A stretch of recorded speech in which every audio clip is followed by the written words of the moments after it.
30 વર્ષ જૂના સંબંધો હોય, એક માણસ ખાલી 2 હાથ જોડીને કહી દે માફ કરજો ઓ ભાઈ, સંબંધો ટકી જાય. 30 વર્ષ જૂના પ્રોબ્લેમ ચાલતા હોય, સામેવાળો માણસ ખાલી એમ કે ને માફ કરજો, સંબંધો ટકી જાય. આ સ્વીકાર કરવો એટલે શું? આ સ્વીકાર કરવો એટલે થોડું સમાધાન કરવું, થોડું સહન કરવું અને થોડું સહજ થવું. સમાધાન થાય, સહજતા આવે અને જો થોડું સંઘર્ષમય જીવનમાં થોડું સહન કરતા શીખી જઈએ તો સ્વીકાર કર્યો કહેવાય. માફ કરજો, મને ગમે છે આ વડીલોને તમે આગળ બેસાડ્યા છે. કેમ કે જે ઘરમાં વડીલની ઇજ્જત થાય ને ત્યાં પરિવાર ટકી જાય. કેસ બગડે સુધારે તો એને વકીલ કહેવાય, પણ ઘરના કેસને બગડવા ન દે તો એને ઘરમાં બેઠેલા વડીલો કહેવાય. આ એ વડીલો છે જે સંસ્કારોનો વડીલો છે. ઘરમાં 5 વર્ષનું બાળક વાર્તા બોલતું હોય તો માની લેવાનું કે દાદા ને બા ઘરમાં હશે. ઘરમાં 5 વર્ષનું બાળક સરસ મજાની વાતો કરતું હોય તો માનવાનું ઘરમાં દાદા ને બા હશે. સંસ્કારોનો વડલો છે આ વડીલો. જે ઘરમાં વડીલની ઇજ્જત થાય તો સ્વીકાર આપોઆપ થાય. ભાઈબંધ ખોટું ના લગાડતા હો. આ મોબાઈલ નથી કે અપડેટ થઈ જાય, આ મકાન નથી કે રિનોવેટ થઈ જાય. આ માવતર જે યાર આ જેવા છે એવા સ્વીકારી લો તો પરિવાર ટકી જાય. આજે સ્વીકારો તો કાલથી પરિવાર ટકવાની વાત ચાલુ. હલો, ગમશે નહીં હો, જે વાત કરી છે ગમશે નહીં. બે ભરોસા સાથે કહું છું, તમારા પર અખતરો કરવા નથી આવ્યો. It is already tested. Okay, 490 ગામમાં ગયો છું, 4500 જગ્યાએ પ્રોગ્રામ કર્યા છે. તમારા જેવા 42 લાખ કરતા વધારે લોકોને મળ્યો છું અને મળીને વાત કરું છું. આપણી દવા છે ને ભાઈબંધ, સંપૂર્ણ આયુર્વેદિક હશે, નુકસાન જરાય નહીં કરે, ફાયદો તમારી તાસીર પ્રમાણે કરશે. વાપરો એટલે ફાયદો ચાલુ. ખાલી ઘરમાં સ્વીકાર કરતા થઈ જાઓ, પરિવાર ટકવાની શરૂઆત થઈ જશે. ફરિયાદો બહુ કરીએ છીએ, આ બદલી જાય તો હારું, સાસુ બદલે તો હારું, વહુ બદલે તો હારું, દેરાણી બદલે તો હારું, જેઠાણી બદલે તો હારું, આ બદલે તો સારું, પેલું બદલે તો સારું, બધું બદલે તો સારું. પણ આ બધું બદલતા બદલતા બદલતા ક્યારેક એ તો ચેક કરો કે તમારે તમારી જાતને પણ બદલવાની જરૂર છે સાહેબ. જાત બદલે તો બધું બદલી જાય. આવો સાહેબ, કુમારભાઈ આપનું સ્વાગત છે. જાત બદલે તો બધું બદલી જાય. ગાલિબ કહેતા, એક ભૂલ બાર બાર કરતા રહા ગાલિબ, એક ભૂલ बार बार करता रहा गालिब, धूल चेहरे पे थी और आईना साफ करता रहा गालिब. दरेक वक्ते अरीसो साफ न करवानो होय मारा वाला भाईओ ने बहनों, क्यारेक क्यारेक मोढुं साफ करवानुं होय. आ मोढुं साफ थाय तो परिवार टकी जाय. स्वीकार करो तो परिवार टकी जाय. Except is improvement. હું નથી કહેતો, કાનૂડો કહે છે, કૃષ્ણ ભગવાન કહે છે, સ્વીકાર વગર સુધાર ન થાય. ભગવદ ગીતાનો એક શબ્દનો સ્વાર સ્વીકાર. સ્વીકાર થાય તો સુધાર થાય. બેઠેલા બધા વાતમાં જોડું છું, જોડજો મારી વાતને. હ, થોડો સ્વીકાર કરતા શીખો, થોડું સમાધાન કરતા શીખો, થોડું સંઘર્ષ કરતા શીખો, એટલે પરિવાર ટકી જાય. સબ્જી બનાવો ને અથાણું બનાવો, બંનેની પ્રોસેસ તો સરખી છે, પણ અથાણું ટકે છે અને શાક બગડે છે. કેમ બેનો? સાંભળો, રસોડાની વાત કરું. પરિવાર ટકાડવા માટે. કેરી હોય ને કેરી, એનો સ્વાદ ખાટો. ગોળ હોય ને ગોળ, એનો સ્વાદ ગળ્યો. મીઠું હોય ને મીઠું, એનું સ્વાદ ખારો. ચટણીનો સ્વાદ તીખો, જીરાનો સ્વાદ સ્વાદ વગરનો, અને તેલનું કામ કોઈને ભેગા ન થવા દે એવું. પણ આ બધાય ભેગા થાય 12 પ્રકારના મસાલા હારે. 12 માંથી એકોયનો સ્વાદ નહીં. એનો સ્વાદ નહીં, એવા ભેગા થાય, પણ એનો ઉપયોગ સ્વાદ લાવવામાં થાય. અથાણાની વાત કરું છું. શાક છે ને શાક, સબ્જી છે ને સબ્જી 12 કલાકમાં બગડી જાય. અથાણાને 22 મહિના કાંઈ ન થાય. ભલા માણસ, જે પરિવારમાં સહન કરે છે એનો પરિવાર ટકે છે, જે સંઘર્ષ કરે છે એનો પરિવાર ટકે છે. આજે આપણે ગાડીઓ લઈને ફરતા હશું ને તો એટલા માટે ફરી શકીએ, કોઈ એક પેઢી છે જે આખી ઘસાઈ ગઈ છે. અને આજે આપણે કોઈ પરિવારને 10, 12, 15 લોકોને ખુશ જોઈએ છે ને કાકા, તો કોઈ 2-3 વ્યક્તિ છે જે સહન કરતા હશે. જો 2-3 વ્યક્તિ સહન ન કરતા હોય ને તો પરિવાર ભેગો ન થાય. પરિવારને ટકાડવા માટે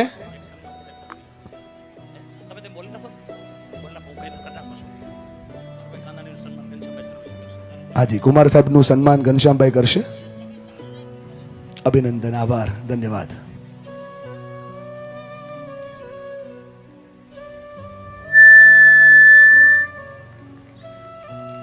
તાળીઓથી વધાવીએ. લોકોના નેતા જોરદાર તાળીઓથી વધાવીએ.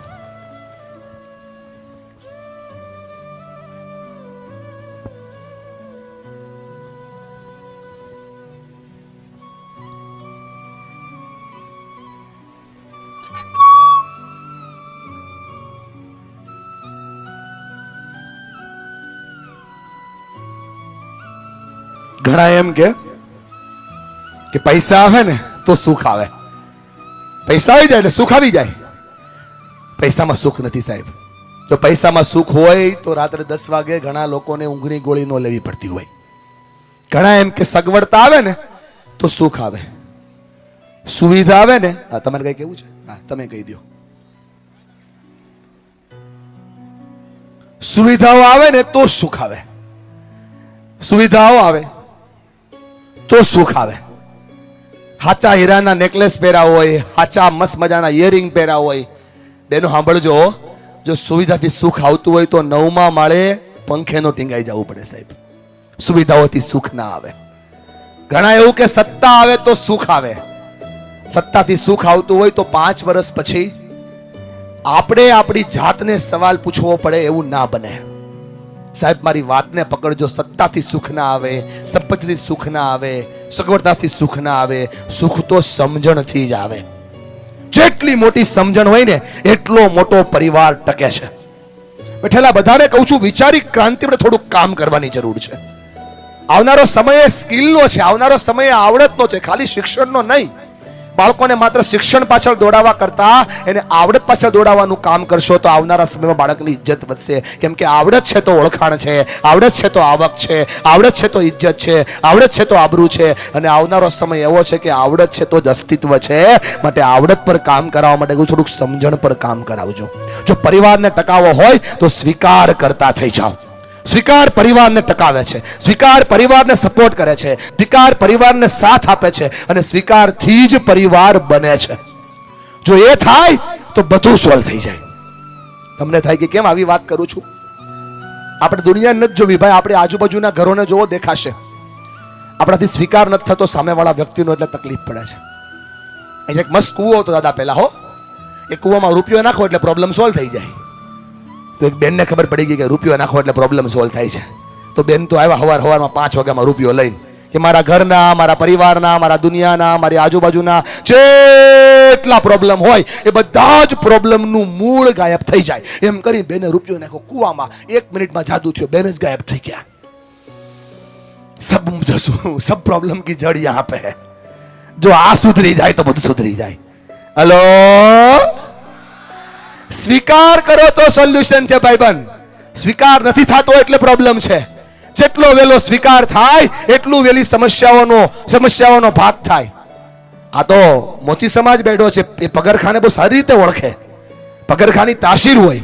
એ 200 ના લ્યો, 2000 ના લ્યો કે 25000 ના લ્યો, એ પગરખા 2-3 દિવસ તો પગને દુખે, પગને કઠે, પગને અડે અને પગને સેટ કરે. બોલો આ કે ના? અલા ભલા માણા, આપણે કેમ ભૂલી ગયા કે 2000 ના બૂટ હોય કે 20000 ના બૂટ હોય, એને પગને સેટ થતા સમય લાગે. તો જે દીકરી 22 વર્ષ બીજાના ઘરે રહી હોય એ દીકરી આપણા ઘરે આવે તો એને સેટ થતા સમય લાગે. એને સમય આપો એટલે સ્વીકાર છે, એને સાથ આપો એટલે સ્વીકાર છે, એટલે એને એડજસ્ટમેન્ટ આપો એટલે સ્વીકાર છે. એડજસ્ટમેન્ટ મળતું નથી ને એટલે એવું જ વિચારે કે સામેવાળાનું ઘર એ આપણું ઘર નથી, આ તો મારું સાસરું છે. સસરામાં ચાલે કોનું? તો કે સસરાનું હોમ મિનિસ્ટ્રી વિરોધ પક્ષ નોંધાવો, સાસુનો વિરોધ પક્ષ નોંધાવો અને એટલા માટે ડખા શરૂ થાય. એને સ્વીકારી લો ને કે અમારા ઘરની જ સ્ત્રી છે, એને સ્વીકારી લો ને કે અમારા ઘરની જ લક્ષ્મી છે. સ્વીકારી લો ને તો સમસ્યાઓના સમાધાન આપોઆપ થાય સાહેબ. જેટલું વહેલું સ્વીકારો એટલો ફાયદો છે સાહેબ. જેટલા બેઠા છે બધાને આ વાતથી જોડું છું, સ્વીકાર વગર સુધાર ન થાય. Accept is improvement. પરિવારને ટકાવો છે ને ભાઈ તો સ્વીકાર કરતા થઈ જાઓ. નંબર 2 ઉપર મુદ્દો છે, બહુ કામનો છે, અને એ છે સ્માઇલ કરો તો પરિવાર ટકી જાય. આપણે એટલા બધા ફાસ્ટ માણસ થઈ ગયા છીએ કે આપણે માત્ર 2 જગ્યાએ જ હસીએ છીએ. એક આપણી સામે કેમેરો આવે તો, અને બીજું આપણે અરીસાની સામે હોઈએ તો. બાકી આપણે ક્યાંય હસતા નથી. 4:30 વાગ્યાના અહીંયા આવ્યા છો, તડકો હતો, છાંયો થયો, કુમારભાઈ અંધારું થયું, પણ બાજુમાં બેઠેલા વ્યક્તિ સામે આપણે જ હસ્યા નથી. હસી લ્યો. આજુબાજુની સામે જોઈને તો હસી લ્યો. આ હસાઈ જાય તો પ્રોબ્લેમ સોલ્વ થઈ જાય. બોલો આ કે ના? ભલા માણસ, આપણા માતા પિતાએ આપણા માટે પોતાની જાત ઘસી નાખી, લોહીનું પાણી કર્યું, હાડકાનું ખાતર કર્યું, એના કોલર ઘસાઈ ગયા, ત્યારે આપણા કોલર ટાઈટ થયા છે. એના નામની પાછળ દાસ લગાડ્યું ને, ત્યારે આપણા નામની પાછળ સાહેબ લાગ્યું છે. સાહેબ, આ વાતને ભૂલવી ન જોઈએ, એટલા માટે કહું છું, આના પર કામ કરવાની જરૂર છે. જ્યાં સુધી સ્માઇલ નહીં થાય ત્યાં સુધી સોલ્યુશન નહીં આવે. મોટા મોટા યુદ્ધો ખાલી દાંત કાઢવાથી સોલ્વ થઈ જાય.